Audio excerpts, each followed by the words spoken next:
Hi guys, this is Klazart bringing another audio commentary, and this time I'm commentating on a game between MBCC Shield and Pantech X Silver. And this game is actually game 1 of the World Cyber Games Round 1 qualification best of 3 matchup between these two guys.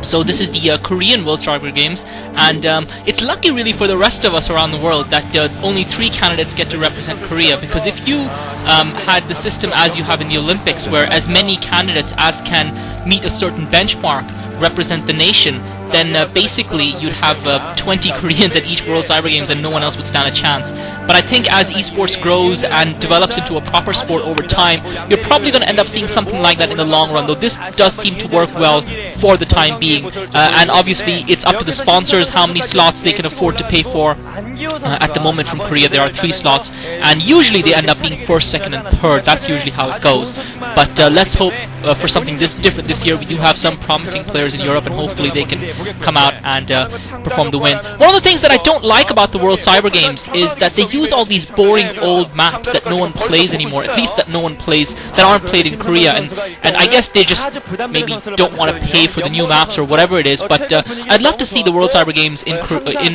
Italy being played on something like Python, although again the advantage I suppose of using the older maps is that you don't see games on Monty Hall, which I hate. And that's Monty Hall is obviously one of the reasons why I picked this game to commentate on, because we've got Silver playing Zerg, and if you guys have watched any of my commentaries or watched one of the recent games, you see that Silver is the guy who invented that awesome strategy on Monty Hall that finally countered Terran players and Protoss players on it, that aggressive 3-hatch build strategy. So he's an exciting player to watch, again a good Zerg player, and he has performed reasonably well in the past, though he seems to fall apart on the big stage, and he's obviously trying to qualify here for the World Cyber Games. One of the things about the World Cyber Games is that unfortunately in Korea it's not given as much priority, at least the qualifications. They're hugely tough, and it's like playing an entire tournament. So the Korean pros tend to practice more and focus their attention more, their preparations more for the OnGameNet Star League and the MBC Game Star League, and that is why usually you don't see, that's why last season you didn't see Xavier in the World Cyber Games, because he didn't get through the qualification because he was busy practicing for this, whereas you saw Uvi and July in the last World Cyber Games, as well as Midas, who all got knocked out last season from the Star League. So that's why you see players who are not doing that well in the Pro Leagues get through to the World Cyber Games, because they're able to concentrate on practicing for the World Cyber Game qualification tournament in Korea, which obviously has to be the toughest qualification tournament in the world for any game.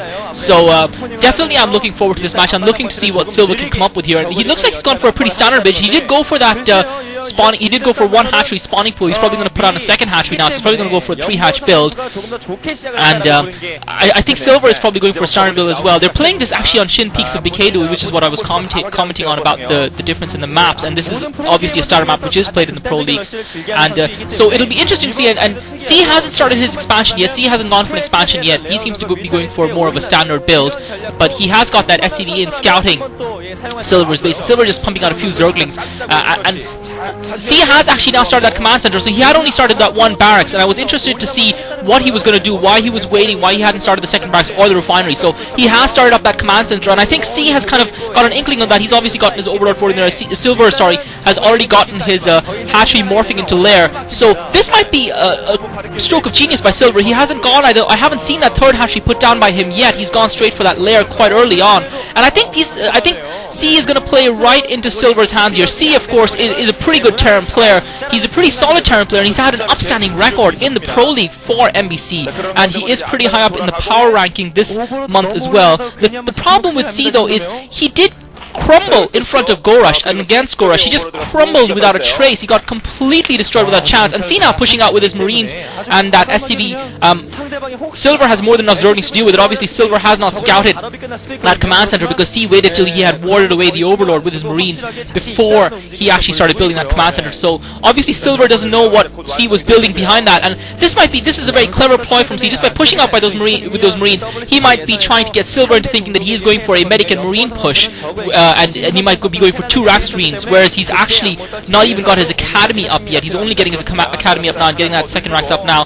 But and C just trying to take that Overlord down because he doesn't want that command center spot. He doesn't want Silver to know. But I think Silver's strategy is going to go perfectly against what C has got, and I'm sure Silver has an inkling from what he's seen off C and what he's seen that C hasn't pushed, that C hasn't got any medics yet. I'm sure Silver has a good idea, and that's why Silver has it. And Silver now has actually gone around to that command center. He just got group Zerglings, and unfortunately for C, he's forced to lift that command center because he does not have medics, so he cannot afford to risk those Marines. And he has seen the fact that Silver's almost got that Spire building. That's a little bit careless of Silver. He's allowed that SCV into his main, and C has seen that SCV, and so C knows what Silver is doing here, and that's going to be a little bit problematic for Silver, and for C as well, because this is going to give C the time. He needs to get some defenses up. The problem, of course, is that he's invested in that command center and has not reaped the benefits of it as yet, so he needs to get that engineering bay up, and he needs to start building some turrets, but he hasn't got that engineering bay up yet. That Spire is going to be up very soon, and C's going to find himself in a little bit of trouble because Silver didn't go for that third hatchery. Had Silver gone for that third hatchery, he would have been a little bit slower getting that Spire up, and that would have given C the time he needs. But C has got a medic out now, so he has got a medic and Marine group. He is mining at that command center, and Silver is just trying to harass him here, and that's what Silver needs to do. He needs to move those.